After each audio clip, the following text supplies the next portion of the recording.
I get shit done, I have fun. It's my time and I'm the one. I'm breaking through.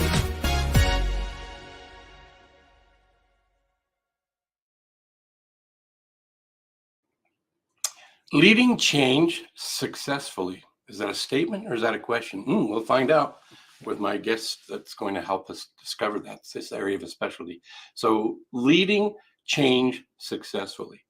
In the meantime, thank you for being here. And if you're here live, awesome. Appreciate you. If you're not here live and watch on the replay, #replay, guess what? We still appreciate you too. We know that this show doesn't always air in the time zone that makes sense for you, but we do appreciate you coming on later and replying #replay and providing your feedback after the fact, insights, questions that we can answer and address for you. And the other thing is, if you could share this out, I just had a brain fart. You ever had those? Share this out with your community if you like what we're about. Let them know we're here, because we had some pretty interesting guests with some pretty interesting stories and journeys that they've overcome and blasted through. They're overnight successes. Nah, they're not. But they've looks like they are, because it looks so easy once you see where they're at. Anyway, I have a shameless plug for me for what I do. Here we go.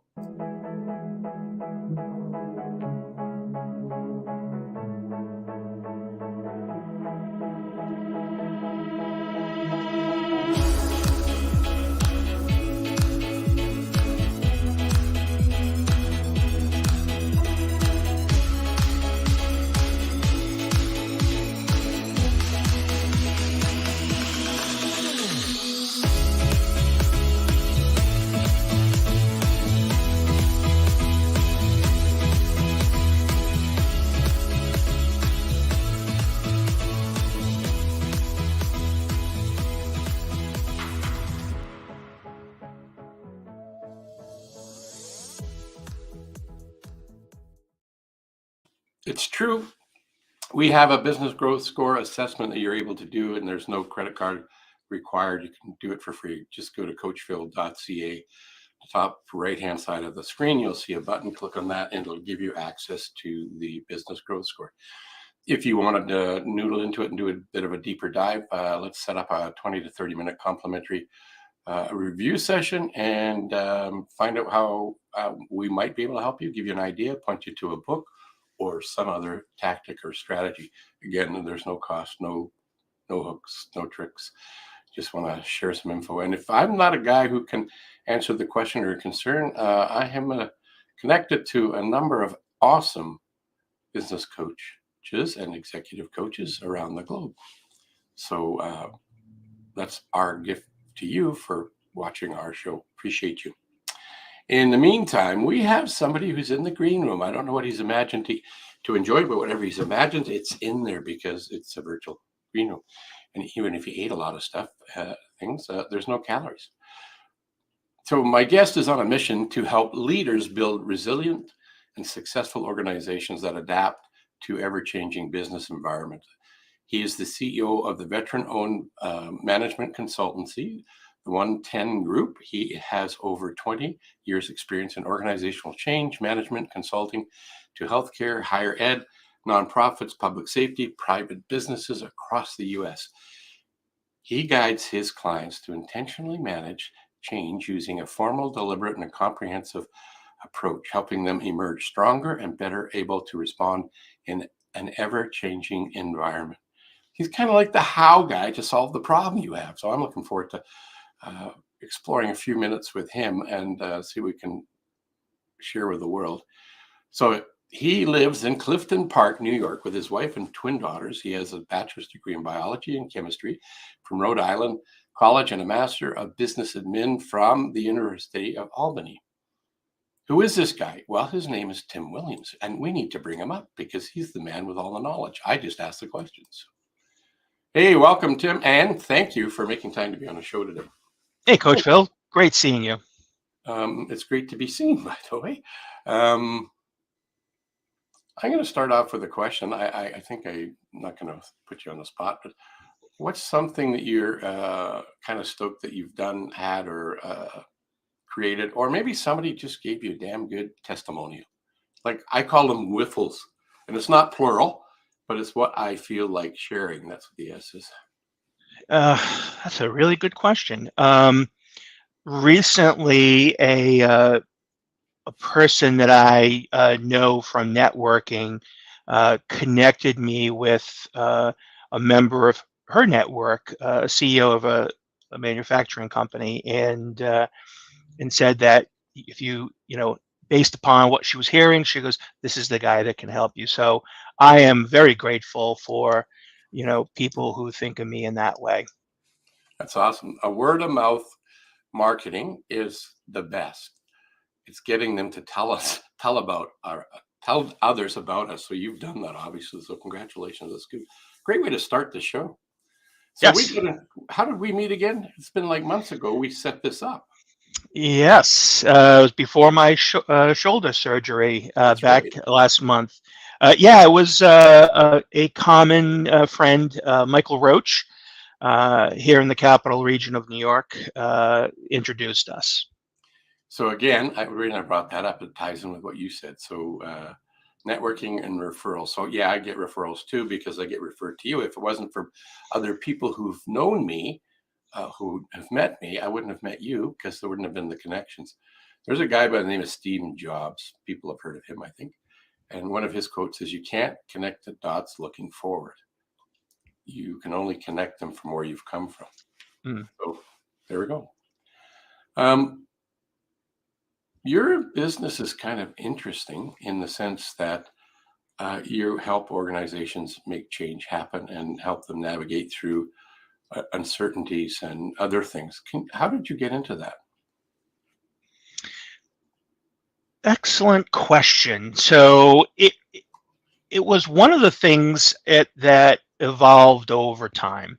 About 20 years ago, I was started doing a lot of organizational change initiatives, rolling out new programs, staff reorganizations, et cetera. And the more I did them, the more I learned on what not to do.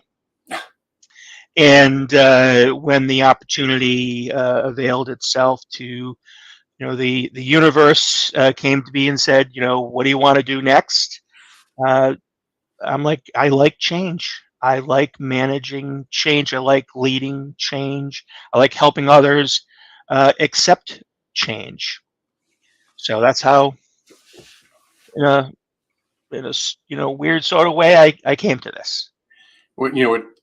Well, you don't know what I'm going to ask, so I shouldn't. I'm trying not to ask questions. Say, hey, you know what I'm thinking? I hate it when people do it to me, but I still do it. So I'm getting over that. What's interesting about what you're saying is that there's four things we don't like to do, and I forget what the top four things are. I forget what one of them is, but I know what the three are. One is fear of public speaking. One is fear of death, and the other one is what you just talked about. You're an anomaly because in the top four, it's probably third. Um, we don't like change, and here you are saying, "I love change." Well, it's a good Yeah, thing we've got people like you that love change to help the rest of us who don't like change. it is, and I have to say, it on a personal level. Change is difficult. It's difficult for everyone, including me. Um, but it's acknowledging that and then working through the change that really is the key. Oh, I got. I remember I told you I have these here. Here it is, right here. This kind of isn't around change. It's I don't know if you're familiar with this formula, but it's the event plus the response equals the outcome. So if we as individuals don't like the outcome, personal or professional, we have two things we can do. We can stay the status quo and complain about it, which unfortunately a high percentage of people do. I've learned though why we do that. Our subconscious, creative subconscious mind's job is to maintain sanity, and if, when we deviate from who we see ourselves to be, that feels strange, awkward, and crazy. So it keeps us back there. Um, So this formula, I heard Jack Canfield talk about this. Someone taught it to him. So the event plus the response equals the outcome. So if you don't like the outcome, change the event. If that's already happened, you can't do that. But change how you respond to what the event is, and then you'll have a different outcome. Yeah. Yeah, that's a really good equation, actually. It's really simple. I like simple things. Yeah. Yeah, resistance. Resistance is one of those natural occurrence, and another way of putting it is defensive reasoning. So there is something known as the status quo bias, where we like maintaining the status quo. And when something threatens the status quo, that puts up our resistance. It increases our anxiety, whether it's real or imagined. It threatens how we perceive the world, and sometimes can even question our own values and rationality. So we tend to push back against those things. And as a leader, it's important to understand that those are natural. They're not something that people are doing just to, throw a wrench into the works. So, yeah.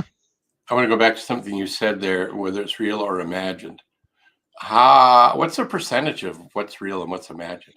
Do you have No, because it's going to be different for everything, and that's Yeah, one of the challenges. Is change is going to be, even within the same organization, it's going to be perceived differently from different people's perspectives. Yes, I agree with that.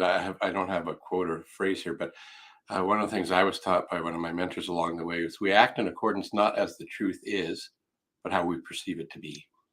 And you're spot on. Like everybody's filters are different than ours because their Yep. journey is different. Exactly. Yeah, cool.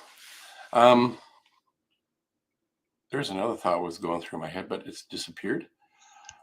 Look, we have a guest. Oh, I sound surprised. Hey, I'm going to bring it on. He's in LinkedIn, and he loves to umpire baseball. What a crazy guy. Get yelled at, screamed at, but he loves it. Good to see you, Mark. Glad you're here. Thanks for popping in. I wonder how he manages change, because yes, the rules of baseball are the same, but the calls are different in how he sees them. I would never, I actually, I tried it once or twice in not baseball per se, but hockey. Tried to be they were short a ref, so I did the referee. I hated it. I have empathy for those fellows and gals that do that. Anyway, I digress. Oh, hey, look at this. He likes the idea about the perception factor. Thanks, Mark. That's very cool. If people on the whole don't like change,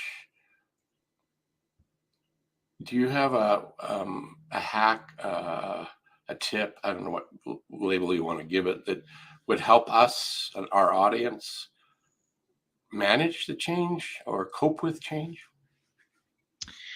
So there's something I call the holy trinity of change management, and there are three components. There's trust, affective commitment, or engagement is another way of saying that, and communications.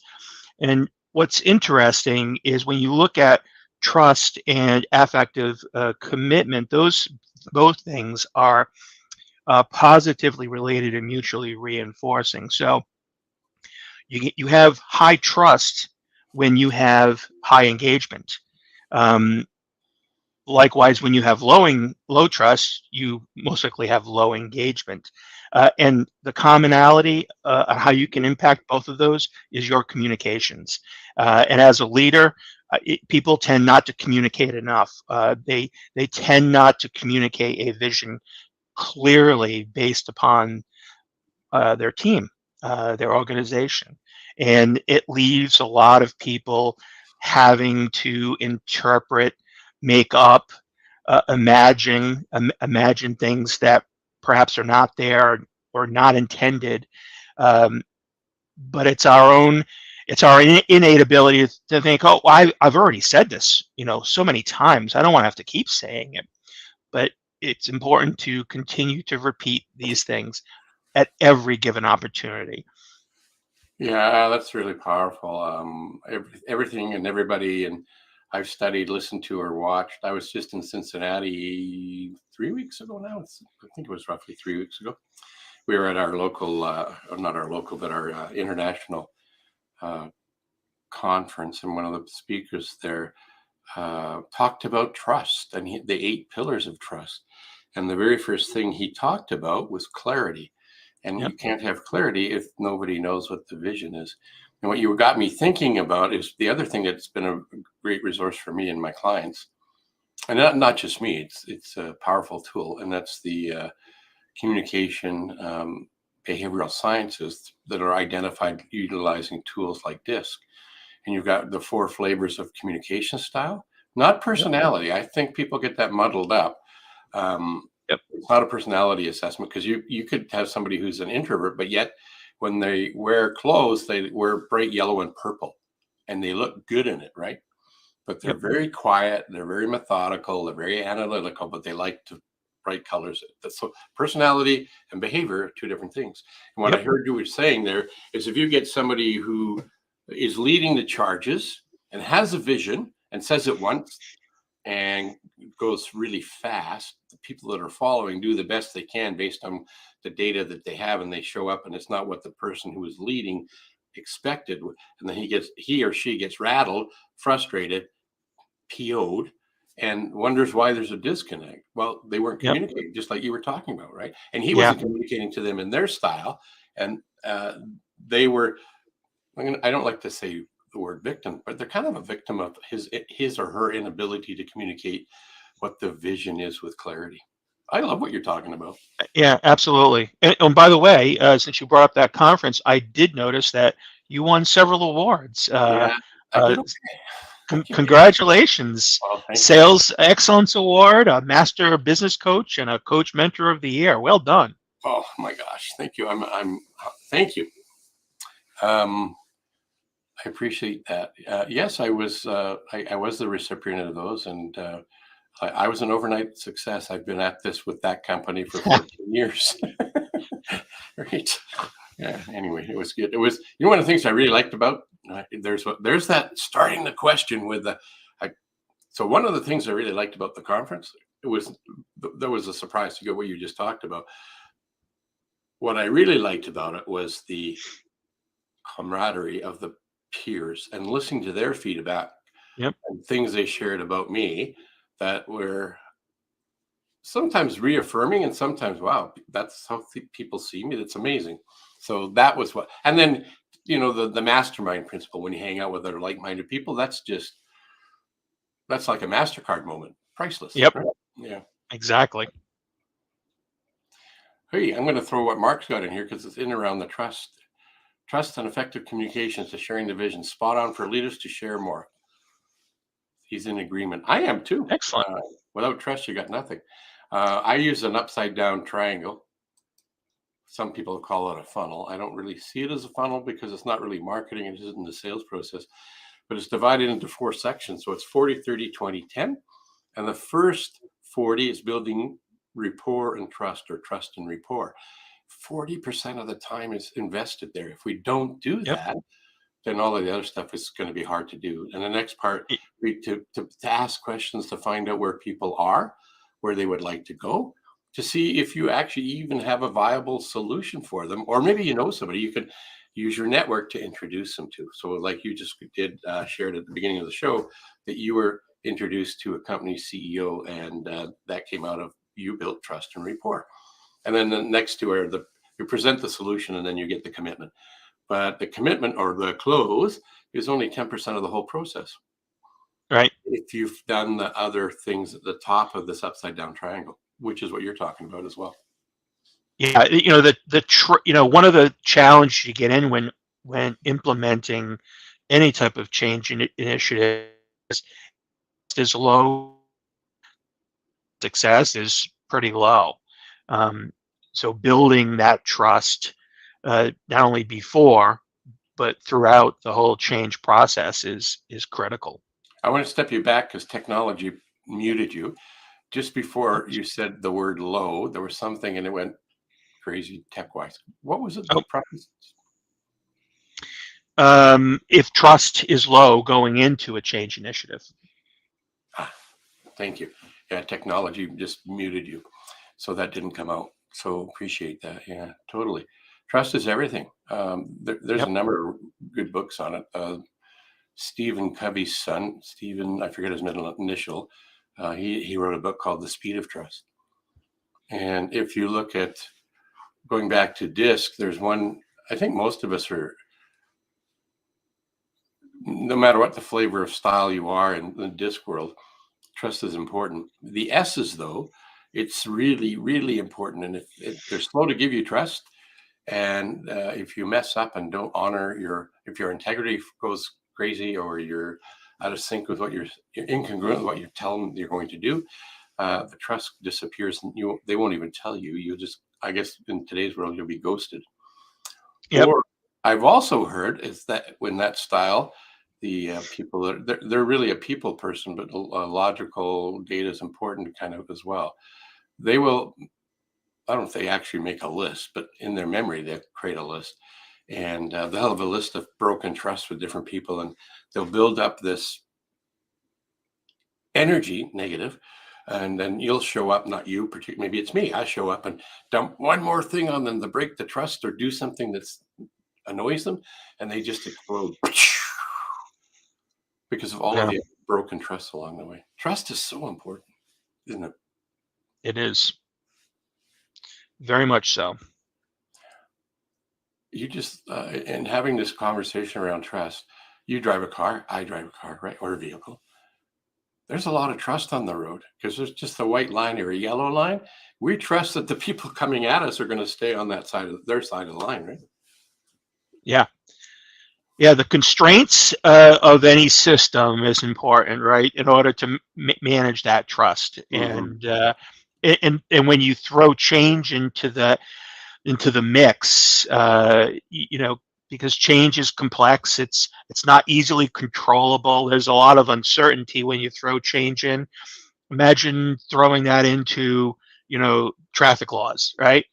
Yeah, we're going to do away with traffic laws. You can drive that's going to impact trust. So, and the same thing occurs within organizations.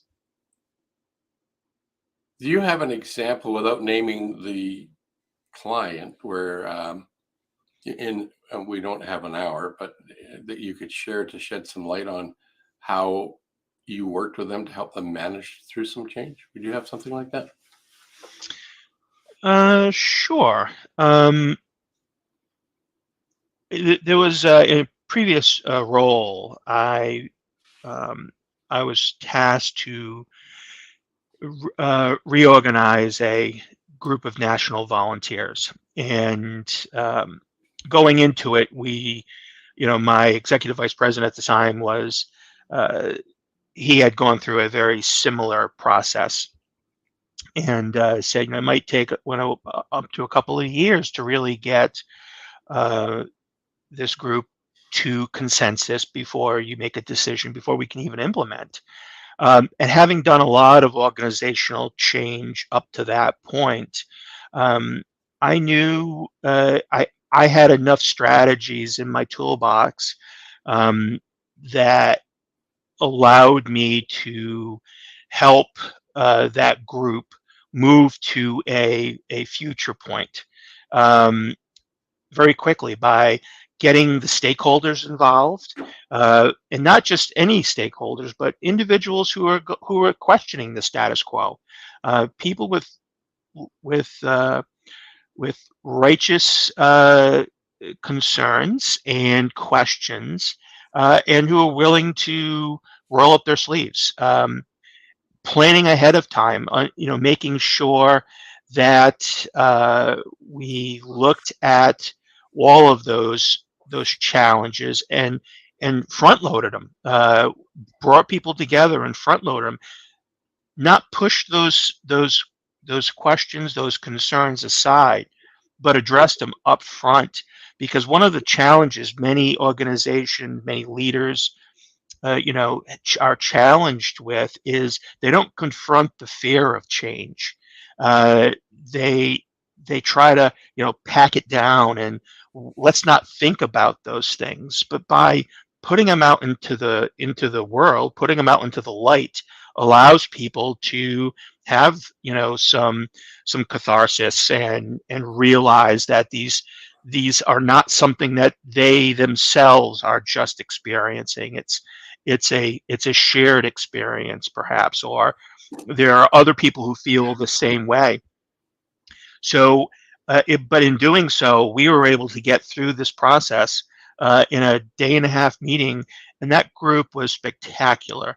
That group of volunteers went beyond my imaginations, and um, we were able to complete the whole process within a year, not just planning, but execution as well. Oh, that's brilliant. I made a few notes in and around this, and one of the things I wrote down to help me in this, in the world of selling, and I help sellers become better at selling and less pitchy and more professional. I work with a lot of professionals, so it's tweaking it a little bit to become even more professional. And what I heard you say was this is my words, this is how I interpret it, the preeminent strike. You're dealing with it right up front, and you know what the challenges that you have you either know or you have a good perception of what's going to be the obstacle, the roadblock, the pothole, whatever metaphor you want Yep. to use, and you take it head on right away. So you deal with the issue. So using a metaphor of cancer, if you know what the tumor is and you eradicate it right away, get that out of the way and Yep. move forward. Yeah.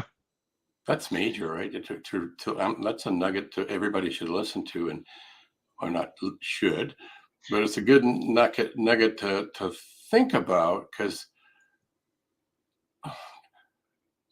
I have a personal memory. I was in a relationship where we're on the verge of breaking up, and I would tell everybody, talk about change. I would tell everybody about it or ask some advice about it, except for the person the only other person that could really impact it was her. And I was avoiding I wasn't taking on the preeminent strike. I was afraid of the answer. And Yeah. the answer I was afraid of actually happened.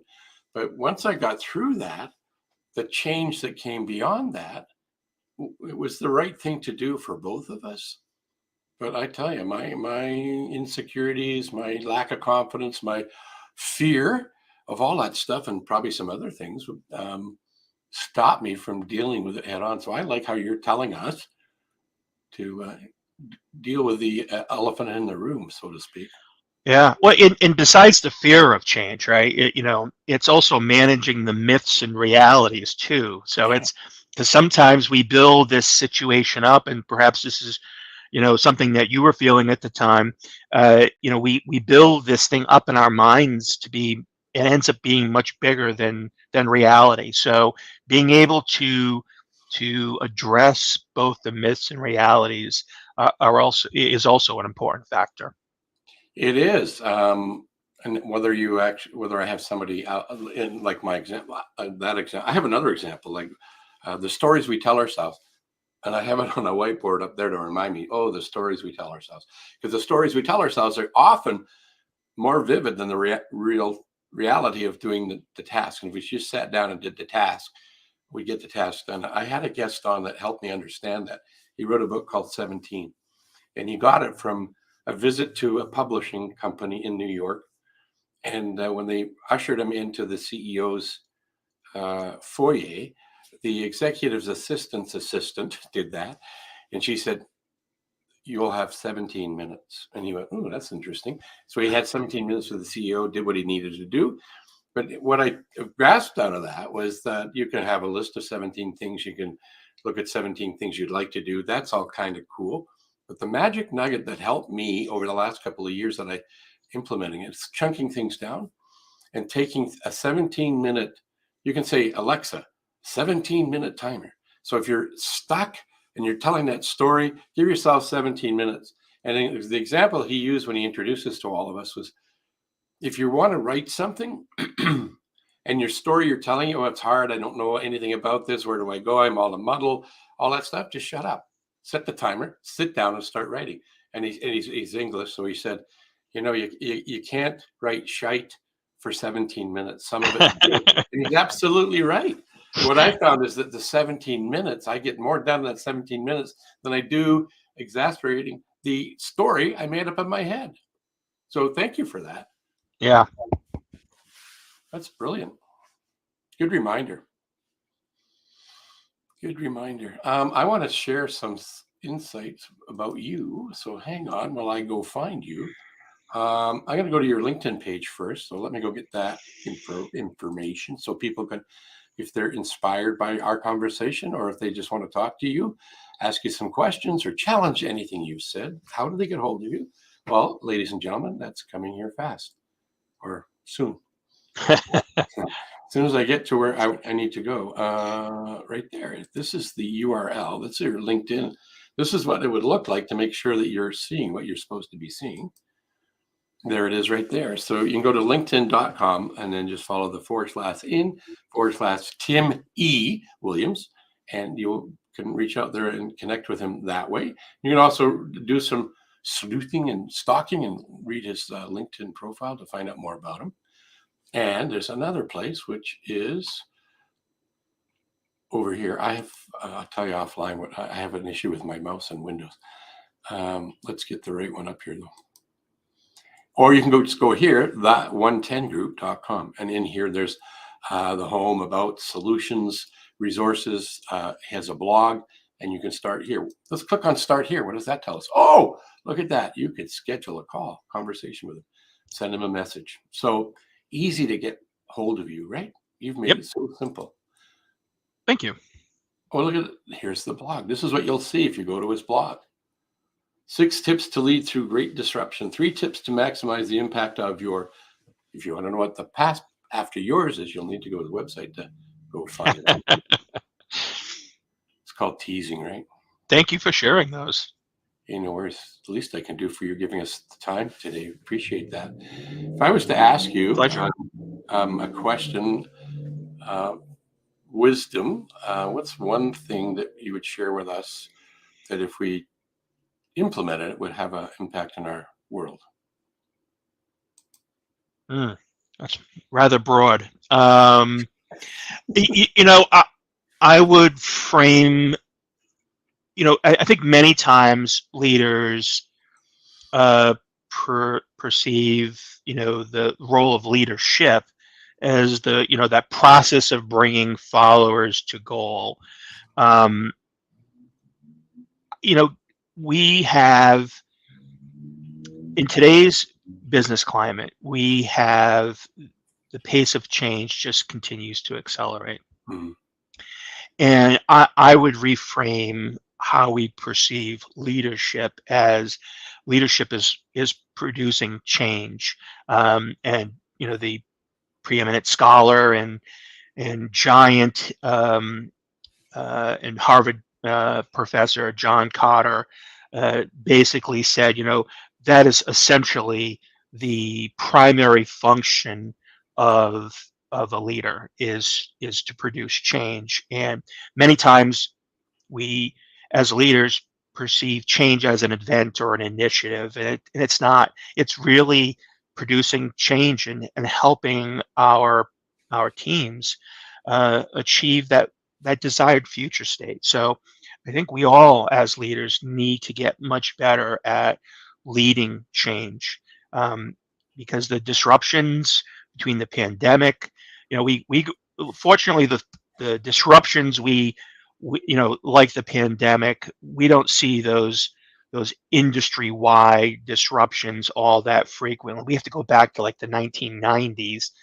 when computers, the PC was first introduced into business, that created that type of disruption. But here we are on the tail, on the cusp rather, of AI also, showing us the potential of massive disruption. So we really have to act how we lead people through change, um, and giving ourselves as well the ability to um, give ourselves grace, to know that this is something difficult that we also have to grapple with. Hmm. Yeah, that's a lot, but it's right on. It's really important, and we could go on to another 30 minutes or more because you're firing up thoughts in my head that I'm not going to introduce because we will go on for another. Maybe what we'll do is reschedule another episode later on in the year and carry on the dialogue. It's been fascinating having you here with me, and I thank you for being here. And I will and start wrapping up the show. And thanks again for being here with us and our audience. My sincere pleasure. It was great spending time with you, Phil. Terrific. Thanks. Well, I don't know if you got anything out of that, but I don't know if you could tell, but I did. It reminded me about a bunch of stuff I kind of sort of knew. And it reminded me that there's an ongoing process to living your life. If it's never ending, the opportunity to improve and develop your leadership skills and the way you handle and manage change. Vision and clarity, confront the fear right up front, which he reminded me about decades ago. Something had happened and I took us around afraid to make the decision, and that's not a way to live. So hit it head on and deal with it right away. It's way more better. So I have the wonderful logo in here on purpose because it represents you and me, and we're unique and we're also wonderful. So continue being your wonderful self, and we'll see you on the next episode of the Business Renovator. I get shit done, I have fun. It's my time and I'm the one. I'm breaking through.